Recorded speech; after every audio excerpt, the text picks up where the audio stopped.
नारायण राणे यांचे कार्यकर्ते, तर दुसरीकडं महायुतीचे आणि खरं तर ठाकरे गटाचे कार्यकर्ते जे ते पाहायला मिळते। त्यामुळे एक मोठा तणावाचं वातावरण संपूर्ण राजकोट किल्ल्यावरती सध्या तरी हे पाहायला मिळतंय।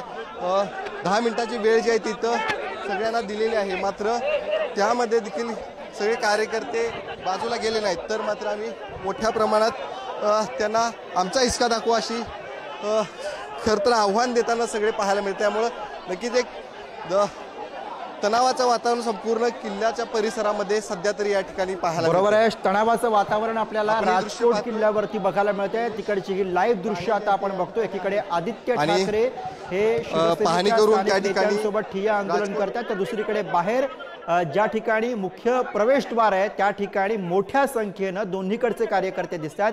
स्वतः निलेश राणे सुद्धा कार्यकर्त्यांच्या सोबत या ठिकाणी आहेत। मोठ्या संख्येनं राणेंचे कार्यकर्ते असतील किंवा मग ठाकरेंचे कार्यकर्ते असतील हे एकमेकांच्या समोर उभे ठाकलेले आहेत। मात्र आदित्य ठाकरे यांनी इथं कोणताही संघर्ष करू नये असे आदेश आपल्या कार्यकर्त्यांना दिलेले आहेत। मात्र जर पुढची 10 मिनिटं पुढच्या 10 मिनिटांमध्ये या ठिकाणाहून जर का भाजपचे कार्यकर्ते हटले नाहीत तर संघर्षाची परिस्थिती उद्भवेल।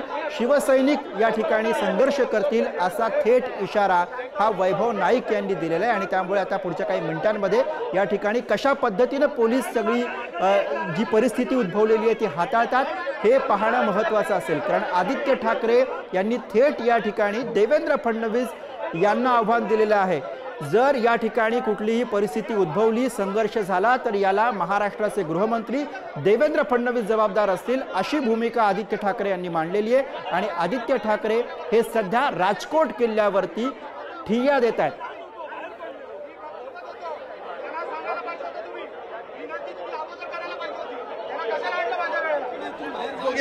आदित्य ठाकरे यांनी आक्रमक भूमिका मांडलेली आहे। वैभव नाईक त्या ठिकाणी आक्रमक झालेले आहेत आणि दुसरीकडे राणे समर्थकांनी ठाकरेंचा रस्ता अडवून धरलाय। तनाव हमसे नहीं, कोई बाल बुद्धि वाले लोग थे उनसे हुई है। एक और से नारायणगढ़ की ओर से चैलेंज दिया जा रहा है, कैसे देखते हो? छी चैलेंज वैलेंज उनसे क्या मिले, वो मुर्गियों के पीछे भागते हैं।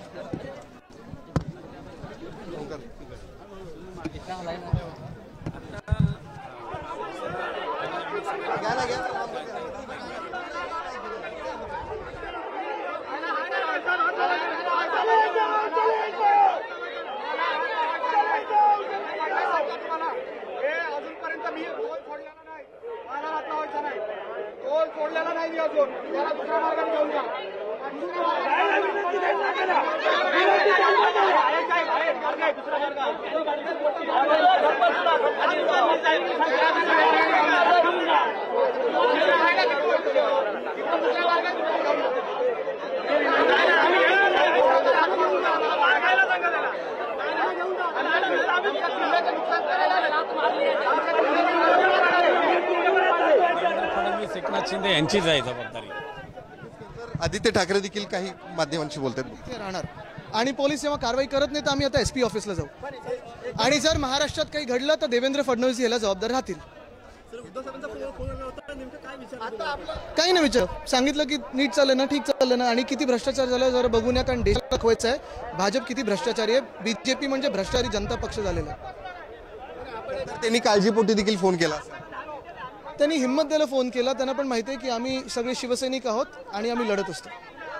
अशा पद्धतीनं स्मारकाच्या ठिकाणी दंगा होतो, आपण या ठिकाणी पाहणी करण्यासाठी आलेले आहेत, मात्र तरी देखील अशा पद्धतीचा अपेक्षित आहे का हे संपूर्ण महाराष्ट्र देखील आता हे भाजपचं DNA आहे, हे भाजपचं DNA आहे, हे पाहताय तुम्ही भाजपचं DNA। उद्धव ठाकरेंनी नेमकं काय बोललं काय उद्धव ठाकरेंनी तुमच्याशी काय बोलले? त्यांनी मला पुतळ्याबद्दल विचारलं की काय नक्की झालंय आणि थोडी पाहणी जी आम्ही केली त्याच्याबद्दल आम्ही बोललो होतो।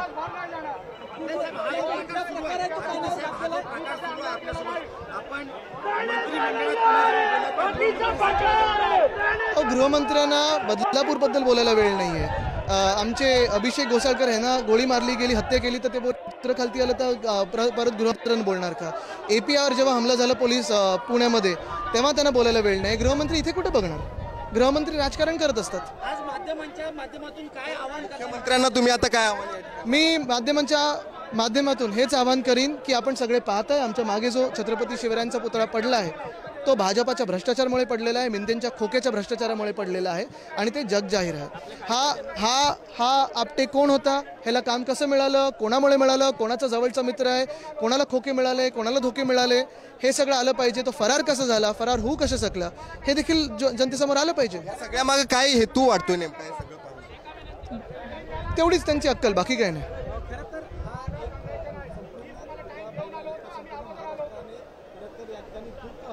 हेच तर मी सांगतोय. आपण माझ्यासोबत होतात, आपण माझ्यासोबत आलात आणि बघितलं कसं आपण येत होतो, शांतपैकी येत होतो. आपले सगळे कार्यकर्ते बाहेर आहेत, मग पोलिसांनी ह्या बाकीच्या कार्यकर्त्यांना कसं येऊ दिलं? SP कोण आहेत आता सांगा मला इकडचे? आदित्य साहेब जे बालबुद्धी आहेत ते.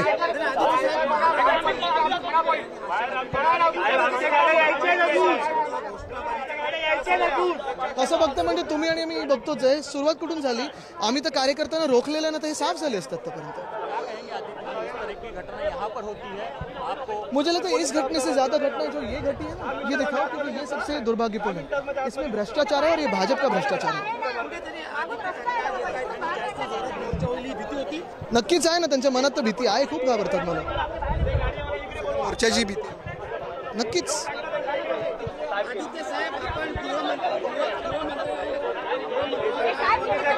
गृहमंत्री महाराष्ट्रात आहेत तरी का? ते जात असतात दिल्लीला आणि स्वतःचं राजकारण बघत असतात. जेवढा वेळ थांबायला लागेल तेवढं.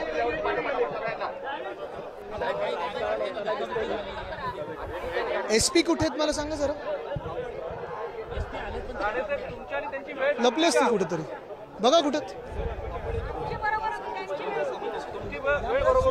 नक्कीच मी इथे सामंजस्य भूमिका एवढ्यासाठीच दाखवतो आणि सगळ्यांना रोखत आहे, कारण हा किल्ला आहे, ही पवित्र भूमी आहे. तसं झालं गेलं तर महाराष्ट्रच पवित्र भूमी आहे, पण इथे अशा काही घटना घडू नयेत. मी परत एकदा सांगतो, आम्ही आत येताना शांतपैकी येत होतो, बाजूने येत होतो, ठीक आहे, समोरून गर्दी येत होती, कोणीतरी येत आहे, काही प्रॉब्लेम नाही. आम्हाला काही कुठे इगोचा प्रॉब्लेम नसतो. एखादा आमच्याच कॅमेरावाला ढकललं गेलं आणि धक्काबुक्की सुरू झाली तरी मी आमच्या कार्यकर्त्यांना रोखून धरलं. आपण पाहिलं असेल, आपण माझ्या बाजूला होतात, मी तरी रोखण्याचा प्रयत्न करत होतो, 2-3 लोकांना पकडून पण होतो. पण ही बालबुद्धीची भाजपची आहे ती लोकांसमोर येत आहे आणि हे मला वाटतं गृहमंत्र्यांनी स्वतःने घडवून आणलंय का, देवेंद्र फडणवीस साहेबांनी स्वतःहून घडवून आणले का, हे त्यांना तुम्ही विचारलं पाहिजे.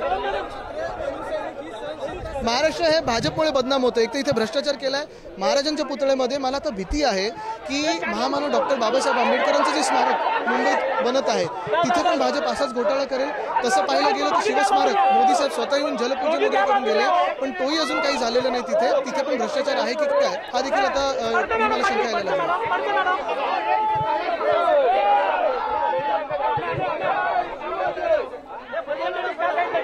हा तिथे आता कॅमेरा उलटे करून बघायला पाहिजे. नाही, भीती येते ना, त्यांचा भ्रष्टाचार लोकांसमोर आलेला आहे, अजून कपडे फाडून घ्यायचे नाहीत स्वतःचे, म्हणून ही भीती आहे. आता जरा आपण बघू ना काय चाललंय.